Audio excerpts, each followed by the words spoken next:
Hey everybody, hello Kaiju campers. Vincent here with Camp Kaiju Monster Movie Podcast. I am coming at you with a special episode, some special content, but we're going to get into it. We're going to treat it like a normal episode. I'm going to be talking about not War of the Worlds, The Time Machine from 1960, directed and produced by George Pal. I was inspired to do this special episode for our patrons on the heels of our War of the Worlds episode, all about that 1953 George Pal picture as well. I hosted that episode with my venerable co-host, Matt Levine, but what further additionally inspired me to cut my own just special episode about the time machine is that way back in 2021, I guest hosted on another podcast called Time After Time. It is a time travel themed podcast specifically about movies.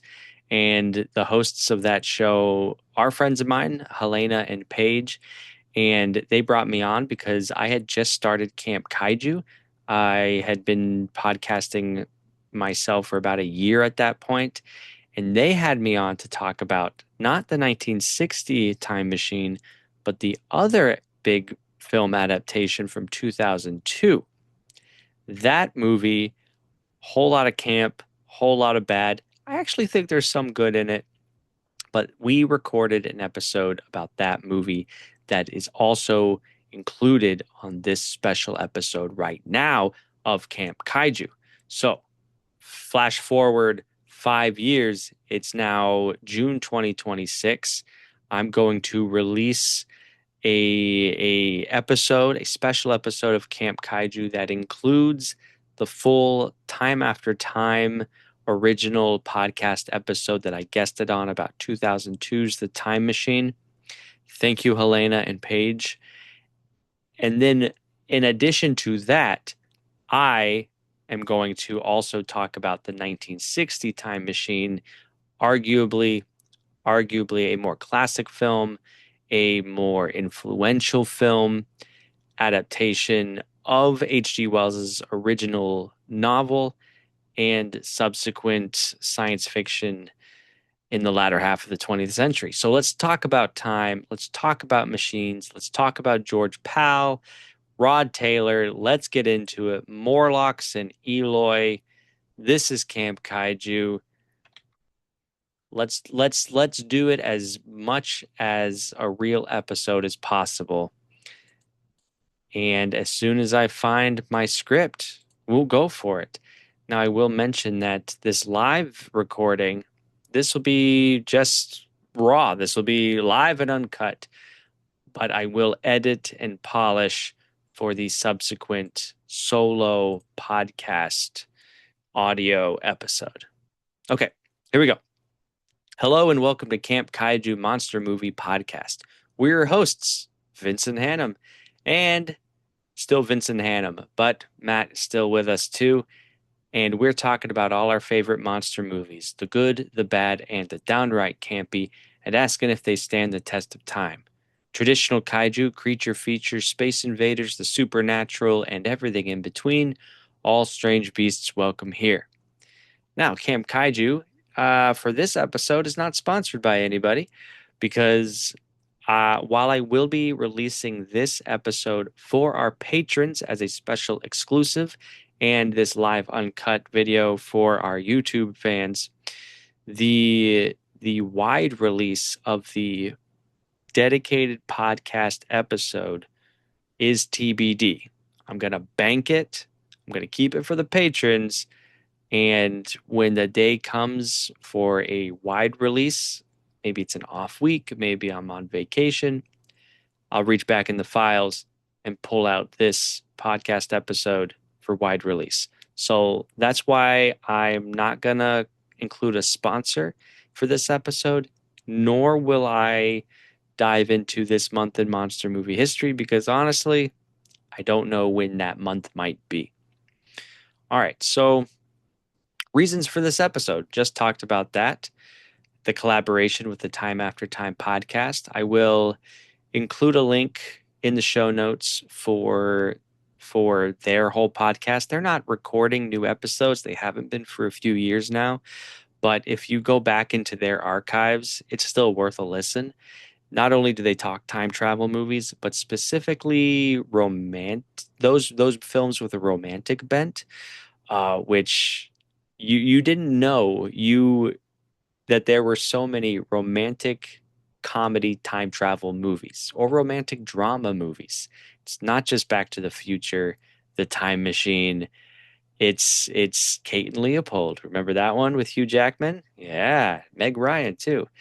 So there's some classics of the '90s for sure. Lots of other films. Time After Time. Well, there's Time After Time. It's a movie about H.G. Wells from the '70s. But I was going to say Somewhere in Time, a very melodramatic time travel movie with Christopher Reeve and Jane Seymour. It's from 1980, and it's from a screenplay by Richard Matheson, the sci-fi author extraordinaire. So Somewhere in Time has its cheese, but it's good cheese. Check it out if you can. But we're going to be talking about the Time Machine here on Camp Kaiju Monster Movie Podcast. Now, whenever this episode does release, I still got to thank all of you for hanging out. Wherever you're listening, wherever you're watching, just go ahead and please leave us a positive rating and review if you are so inclined. Apple Podcasts, Spotify, wherever you're listening, that goes a long way in promoting the show. You can visit us on patreon.com/Camp Kaiju. You can send us listener comments at campkaijupodcast.com, at campkaiju@gmail.com, on our Instagram. Just reach out. I always try to get back to folks as soon as I can, and I just love having these conversations. So thank you for that, and thank you to our patrons for all your support. You are making this machine run. This machine run. Jason, Chris, Sean, Peggy, our anonymous patron, Don, Steffi, and Jim. Thanks. Now, what is my personal history with The Time Machine? The Time Machine by H.G. Wells. Now, Wells, as we just talked about on the War of the Worlds episode, go check that one out if you haven't. We dive into H.G. Wells, along with Jules Verne, traditionally cited as the fathers of science fiction. I would throw Mary Shelley in there as an even earlier progenitor of the genre. But H.G. Wells, man, he has long been one of my favorite authors. Anytime I could talk about him, I take the chance. He was an English novelist, socialistly active political writer and thinker. He cared deeply for humanity and the progress of our kind as a collective species on this earth. And The Time Machine reflects all of that.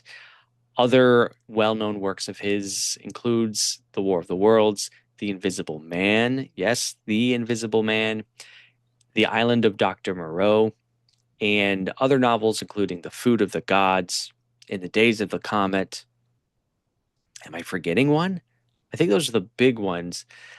Numerous short stories, again, essays, political discourse. He really had his fingers in a lot of socioeconomic issues and political issues at the turn of the 20th century. The Time Machine was written in 1895. I first read it about 2003. I don't know. I'm not going to do the math, but I was in sixth grade, and in my middle school library, I picked up The Time Machine and immediately loved it. I mean, this thing is short, 100 odd pages, so I've read it more than once. I also read those other books I just mentioned. When the Scholastic Book Fair came along, I picked up my own copy. I have my big collection of H.G. Wells works here that I've thumbed through numerous times. There's just something, he has a real ability to talk about humanist themes within a package of adventure and fantasy in a way that is really compelling. And it's my favorite kind of genre storytelling, sci-fi or horror or fantasy, that is able to be fun, but also has something to say too. And trust me, I like a lot of stuff that doesn't really have a whole lot to say either. But when it comes to staying power, when it comes to reading a book from the 1800s, there's a reason we keep going back to it because of more than just whirly machines and monsters, subterranean monsters. It's because it's about a human being who is disgruntled in the time in which he is living. We're talking the late 1800s, Industrial Revolution, the dawn of a new century. The British Empire, from Wells's point of view, is dominating the earth, resource collecting, numerous wars with natives, and just this expansive, rapid change in technology and ideas and scientific ideas. We're still in the wake of Darwin's theories. We're in the wake of scientists trying to classify things, discoveries still being made by Europeans. Yes, right. We're talking a very European focused mindset here, but within that mindset, discoveries nonetheless. So huge advances in scientific knowledge and not just understanding of humanity, I would say, but a grappling of what is our place in this world, and how do we reckon with our advancements, our technological advancements. And I think that's a universal theme. I think we're dealing with that today. I think there's a lot of anxiety about the future in our 21st century. Rapid AI advancements, gene splicing, flying cars are here. They're not everywhere, but certainly self-driving cars. And and I I am a person born in the 20th century, but I recognize I have lived most of my life in the 21st. I'm raising my child in the 21st century. So I'm not here to knock all these great um these all these advancements for all the great things they have and are providing in health and again more science and technology. But I think there's a push and pull between wonder and a little trepidation, a little like things are moving really fast in a way that they weren't when I was a kid, and rose-colored lenses, obviously. But I think those feelings of caught between two times. Um, Again, I was born in the 90s. I remember the 90s. I remember the early 21st century. I remember when you had to log into a computer and not everybody had a cell phone. Sorry, log into the internet with the AOL startup and all that. And nobody had all the information at all the same time. But now I and those of you listening, I'm sure you can relate. Now we've straddled two eras almost in a way that I think the time machine can speak to, because our time traveler, and he's never named, but this time traveler, he's dissatisfied. It's more than just a yearning for scientific knowledge. It's also an act of escapism on his part as well. What can I discover that might satisfy me a little bit more in sort of a really indescribable way? That's a lot to say about my personal history with the time machine. But like I said, I could talk about H.G. Wells and his books all day long. Um, so that's the book, The Time Machine.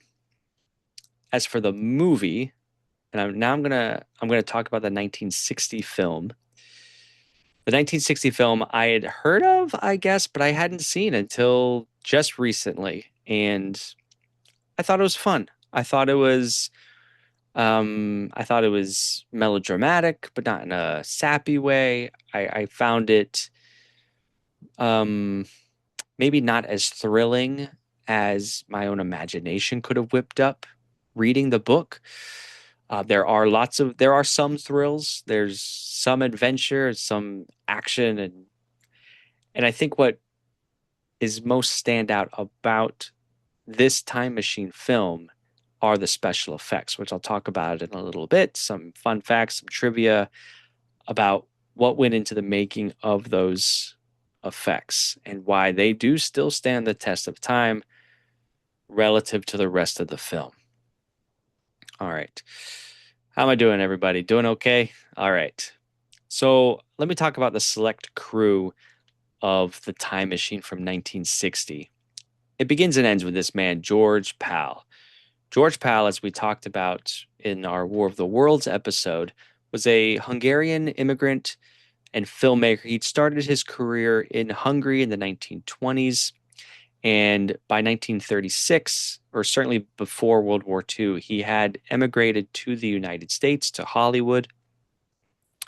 In addition to live action films, George Pal produced a series of cartoons called Puppet Tunes. They look like stop motion, maybe Gumby type of animations. I'm not an expert. Please correct me if you are. Um, the most noteworthy of which I think is a 1942 short called Tulips Shall Grow. And through his puppetoon animation style, he tells a story of World War II about the Netherlands being invaded by a force that resembles the Nazis. And ultimately, the invading force is defeated when their war machines are rusted out when a rain falls. And in our War of the Worlds episode, Matt and I didn't get to that. There was so much to talk about with that movie, but in Tulips Shall Grow, that idea of an invading force being miraculously stopped by a force of nature does bear resemblance to the War of the Worlds and what happens to the Martians with the microorganisms that ultimately bring them down. Great coincidence. Even better is that Ray Harryhausen was an animator on Tulips Shall Grow. Ray Harryhausen, who we love dearly on this podcast, is connected to War of the Worlds in 1953 because in the late 40s, Harryhausen had been creating test footage of his own War of the Worlds adaptation, utilizing his own brand of stop motion animation. He he pitched this to Cecil B. DeMille at Paramount Pictures. DeMille said, love it, kid, but no thanks. I've already decided if I'm going to produce a War of the Worlds film, I have already promised that project to George Pal. And ultimately, that's what happened. Paramount Pictures produced Pal's War of the Worlds in 53. Okay, just wanted to get that Harryhausen connection in there, as well as the Tulips Shall Grow connection. Now, George Pal, throughout the 40s, was nominated and won multiple Academy Awards for animated shorts. In the 50s, he switches gears to live action science fiction films, Destination Moon in 1950, which for the first time depicts what space travel might look like. In 53, War of the Worlds. In the mid 50s, Conquest of Space. And then he kind of closes out his own sci-fi series, if you will, his own cycle with The Time Machine in 1960.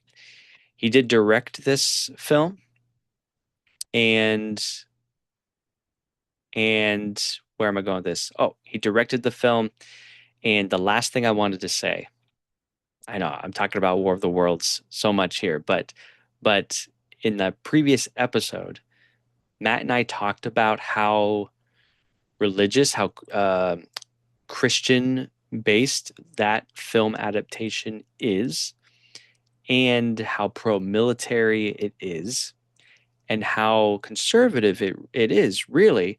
But when you think about the context of its time, it it was made right at the height of the Red Scare, the perceived communist threat to American institutions from the Soviet Union.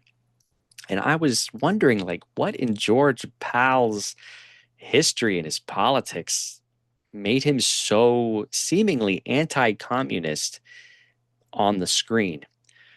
Well, it came to my light just today that he was a Hungarian, and in the 19 post World War II, the Soviets occupied Hungary and implemented a totalitarian communist regime. Very brutal. Um, Everything you'd think of with, Eastern European communist Soviet countries. So and I'm, conjecture, but you're George Pal. You see your homeland brutally suppressed under a communist regime. Yeah, I don't blame him for being um, as anti-communist, and certainly not blaming him for being as pro American ideals as War of the Worlds certainly depicts. Um, Tying that into this time machine, there is one period. I mean, this movie is not as conservative as the War of the Worlds. But there is one moment as Rod Taylor is traveling through time, and he's trapped and lost in under a lava flow, and he becomes encrusted in a mountain. He does start praying, and certainly that overlaps with Pal's War of the Worlds. That idea of wearing its Christian values on its sleeve a little bit. So there you go. Now, the screenplay for the Time Machine is by David Duncan. Duncan was a screenwriter and novelist. Other monster movie credits for Duncan include Monster on the Campus, Fantastic Voyage in 1966. I love these movies. The Monster That Challenged the World, The Black Scorpion, The Leech Woman. Go back, watch those movies. You won't be disappointed. Apparently, David Duncan also wrote the English language version of Rodan from Toho. So we even have a legit kaiju connection there. The Time Machine was shot by Paul C. Vogel. He was the cinematographer. Vogel also worked on movies such as High Society and other. Did he work on? Okay, no, I'm getting ahead of myself. But anyways, that's Paul C. Vogel, a noted cinematographer. The movie was edited by George Tomasini. This is where I was going. So Tomasini worked a lot with Alfred Hitchcock as well, and edited such films as Rear Window, North by Northwest, Psycho, and The Birds, starring Rod Taylor, coincidentally. So, best of the best here on the Time Machine. Now, the one crew member who really deserves a lot of recognition is Hua Chang. Hua Chang was a production designer. He designed the actual prop time machine, the sled looking thing, very steampunk sled with a chair that he was a salvaged barber chair. It's got a control panel with a lever that you can go forward for the future, you can go back for the past. And the defining feature of this time machine is the large disc wheel on the back that spins with the handling of the lever. Now, Hua Chang also designed the look of the Morlocks in this movie, those subterranean underground monsters. And very briefly, in the time machine, our time traveler travels 800,000 years into the future to a world where humanity has evolved or devolved, I suppose, on your definition there, into two races. You have what are called the Eloi, who are very peaceful, demure, almost simple people, a simple people who live on the surface world, and they are subjugated and fed upon by the Morlocks. And the Morlocks live underground. They're a branch of humanity that went underground, and as such have developed features adverse to the light. They look really cool in this movie. Hua Chang designed them, iconic look to these creatures. And if you're like me and you're watching this movie and you're watching the Morlocks, you're thinking, this really feels like an episode of Star Trek, the original series. Well, Hua Chang went on to work a lot on that series. He designed the tribbles, and he designed the communicator, the flip communication device that actually would go on to influence flip phones and cell phones. So, a really neat legacy from Hua Chang, um, and an overarching legacy of this film. Now, other noted um, aspects of Hua Chang, I just got to say, what else did he do? All the Star Trek stuff, like I said, Academy Award winning. I mean, that's something. The Time Machine from 1960 did win the Oscar for Best Special Effects, and I would say well deserved. All right, we're going to move on to the cast now. This cast is led by Rod Taylor. He was an Australian actor. I had previously seen him in The Birds. My first experience with Rod Taylor, however, was probably 101 Dalmatians, the Disney animated feature from the 60s. He voices the character of Pongo, the male Dalmatian lead. So sometimes you're watching the Time Machine, and if you've seen the 101 Dalmatians as much as I have, you're like, ah, that sounds like Pongo. That's fun. Um, but Rod Taylor would, uh, I mean, he lived until 2015. He even had a part in Inglourious Basterds, Quentin Tarantino's film, where he portrayed Winston Churchill. So a long career, a noted career, Rod Taylor. Now, his love interest in this movie is played by Mimu, Yvette Mimu as Weena.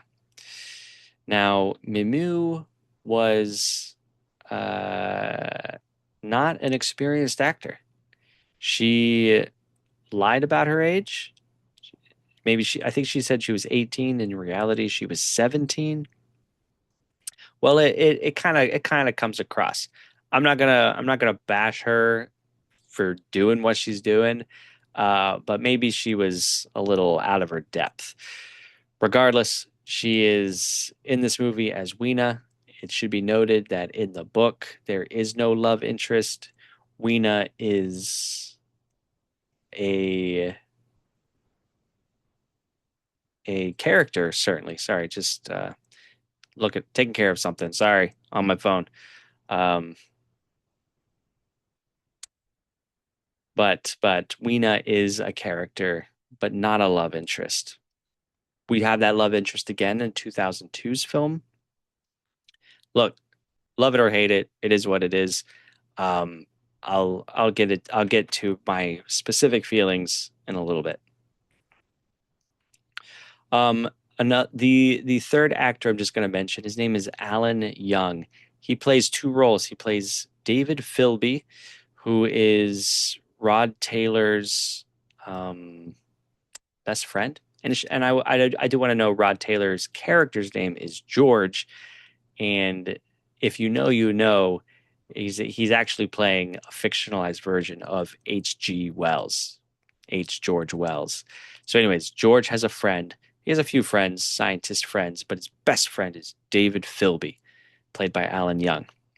And George goes into the future, like 20 years or so, and he bumps into David's son, James, also played by Alan Young.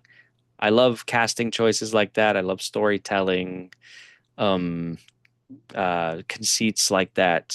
So that's fun. And Alan Young, he is also a known voice actor. He voiced Disney's Scrooge McDuck for over 40 years. He is Scrooge McDuck. He, including in Mickey's Christmas Carol, an Oscar-nominated short, a classic, I would say. He was also in the sitcom Mr. Ed. So, Alan Young. We'll move on to the production history a little bit with the time machine. So I'm gonna bop around a little bit here. Bear with me, folks watching. Like I said, we're live and uncut here. Um, do.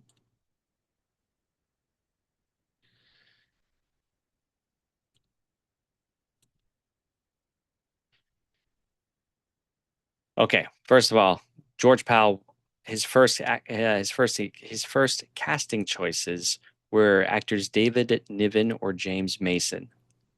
Either one of those would have been delightful.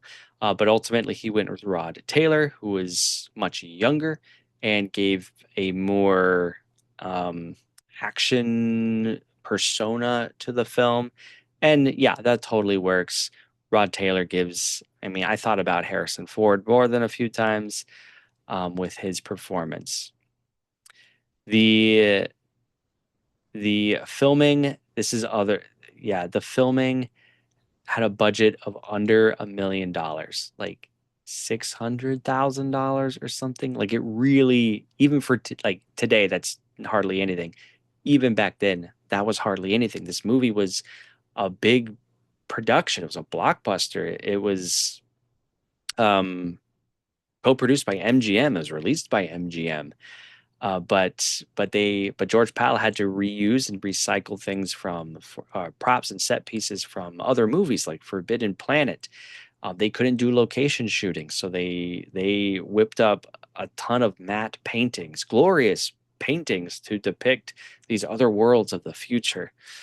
Um, and so some more special effects. There's a scene where this is ridiculous.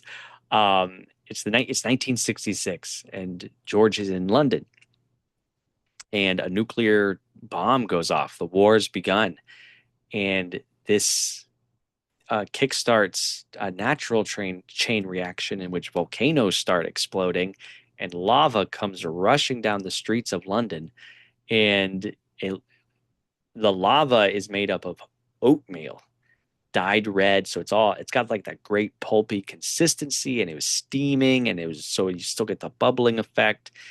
And this oatmeal lava is pouring over the rubble and the cracked streets and the cars, all miniature models. And it's just great. It's just a tactile um, miniature set that has been filmed. So I really can't beat that in terms of the special effects, but shoestring and it's movie magic. They pull it off. They pull it off. And this movie is filmed in color too, in Technicolor actually. So I think that does also enhance the longevity, maybe the staying power in terms of newer audiences coming to this film. Yeah, it's all related. The movie was a hit. It made its money back, and it was nominated and received the Academy Award in 1961 for Best Effects, Special Effects.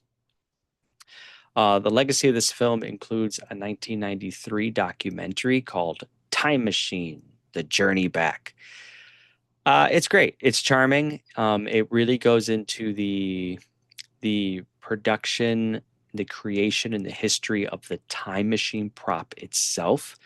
Apparently, in 70 or 71, MGM had an auction of some of its props, including the time machine. A private collector bought it. Somehow it became lost. the time machine was lost, and it turned up in a thrift store of all places, completely damaged, broken. You know, the thrift store guy was like, I don't know what this is, but you want it? Sure. And who ended up buying it was Bob Burns, a famed collector, archivist, actor, producer, writer of monster movies. Bob Burns, he's a legend in the community. Look him up if you don't know him. So he knew what it was, and he bought it and he restored it with his team. And the time machine itself, the prop, would then go on to star in lots of other things, including Gremlins. There is a the time machine from this movie makes a cameo in Gremlins. In the beginning, the dad of the main character, he's an inventor, he's at an inventor's exposition, and in the background, you see the time machine, and then the camera cuts away. There's like a whir and a flash of light. Camera goes back. Time machine is gone. Super fun. You love to see that kind of stuff. And it's people like Spielberg and Joe Dante paying homage to the movies that they grew up with, George Pal's films. So really fun. Anyways, Time Machine: The Journey Back is a really good documentary. I'll include a link in the show notes. You can find it on the internet. And Rod Taylor hosts it. Alan Young makes an appearance. Yeah, it's a really detailed look into the making of this film. All right, well, we have a sponsor break. I'm not going to do the sponsor break. I'm not going to do Menia's mailbox. I'm not going to do anything with Peter Lorre. He's busy doing his own thing. I think he's in the cosmos at this point. For you patrons, maybe he'll make a special appearance for you. But um, so let's just get down to the individual breakdown. Like I said, me reviewing the 1960 film is only half of this episode. We got 2002s to get to, and I'll be doing that with my friends over at Time After Time. So what do I like about this movie? About the 1960 Time Machine? I love the special effects. They're really charming, but they're also really good. I don't mean charming in like they're so quaint. No, I mean like they're really good. They're as good as anything I've seen. So special effects number one, Morlocks. Absolutely. I love the there's a the most exciting part of this movie is George Rod Taylor. He is underground fighting the Morlocks off with his fists, and it's very Temple of Doom because George is freeing the Eloi and he's beating up the Morlocks. He's fighting them off one by one. He's got a torch. Absolute Temple of Doom, like 100% Spielberg. I know what he was doing. The other special effect I want to mention is the passage through time itself is done through what's it called? When you're going through time really, really fast in film, like fast forward time. I'm blanking, but I think you know what I mean. Frame by frame, sped up. So you see the change of the seasons, the moon and the sun and the clouds and flowers blooming and wilting and fruit blossoming and wilting, and it's really great. There's a moment with a mannequin, and through the years, George sees the mannequin get dressed up in the different fashions of the day, which I think is a really strong hook and measuring stick to convey the passage of time. Just using a mannequin because like that makes sense. That's what would happen in the shop window. So I thought that was creative. There's a scene in the future with the Eloi. George finds a recording device that the people who had recorded on these devices recount the end of civilization The voice is Paul Frees, a very famous voice actor. So that was a great cameo, if you will, by Paul Frees. The relationship between Alan and George, sorry, David and George, Alan Young, is very tender. It is a very, very tender male friendship. I am not gonna say I'm not gonna go so far as to say that it's coded in any way to be a same-sex friendship or relationship. I think you could make that argument. But at the very least, it is still a very sincere relationship that these two men have. And as a male with very close male friends, I could appreciate that. And I think again, and I while acknowledging the potential for a same-sex relationship, which would be great. Again, regardless, at the very least, I think it's really positive and refreshing to see a male relationship that they're not trying to one up each other, they're not slapping each other's backs, they're just there for each other and they care about each other. And David is so concerned for his friend because his friend George is going to go off into the future. David's probably not going to see him again. And you get the sense that George means a lot to David and David's really going to miss him. And you get the sense that David means a lot to George and George is going to miss him. And it's great. It's nice. Um, so segueing into maybe what I think if this film wanted to be a more quote unquote dramatic film, we could have explored George's demons a little bit more. Maybe that's for lack of a better word. But I think he's struggling with something. I think he might be depressed. I think he's certainly adrift, right? He's unsatisfied in the time in which he lives. He's a scientist, he's an inventor. His colleagues want him to sell his machines and his inventions to the War Department to make war. That's pure H.G. Wells, like that anti-war yet pro-humanist messages channeled through the Rod Taylor character. But George, he's disgruntled. He is willing to risk his life to travel to another time. Like clearly he doesn't have anything going for himself in 1899, the year this movie is set. He doesn't have any family that we know of. His closest friend, David, seems to be around a lot. Again, they have a close relationship. I think if this movie wanted to plumb those depths, it could have really gotten a lot out of that. Granted, this film isn't that. This film is a fantasy sci-fi adventure. So it keeps a lot of that like real subtext. Yeah, for better or for worse. But we're really what I think really criticize in this film is when Weena enters the picture, she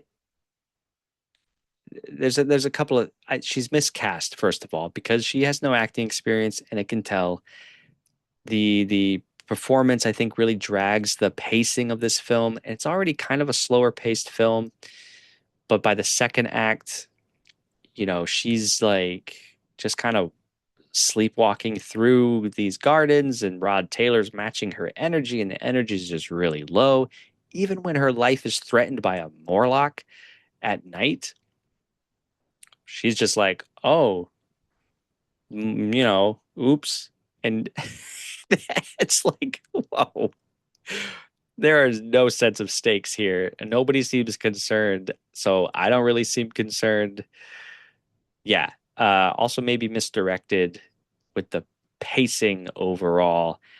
I think that's compounded by Mimu's performance. Also, the character is done up in 1960s fashion, hair and makeup. So that took me out of it because she just wouldn't be like that. And I think that's what the 2002 film does really well, actually. Like it depicts the Eloi as the dirty tribes people as they would be. Um, they wouldn't have eye makeup on like they do in the 60 version. So that's kind of campy too. She literally has one line. She says to George, "Tell me how do the girls wear their hair in your time?" I'm like, I don't think the Eloi are worried about their hair, George Powell. So that's funny. That is campy. As much as it takes me out of the film.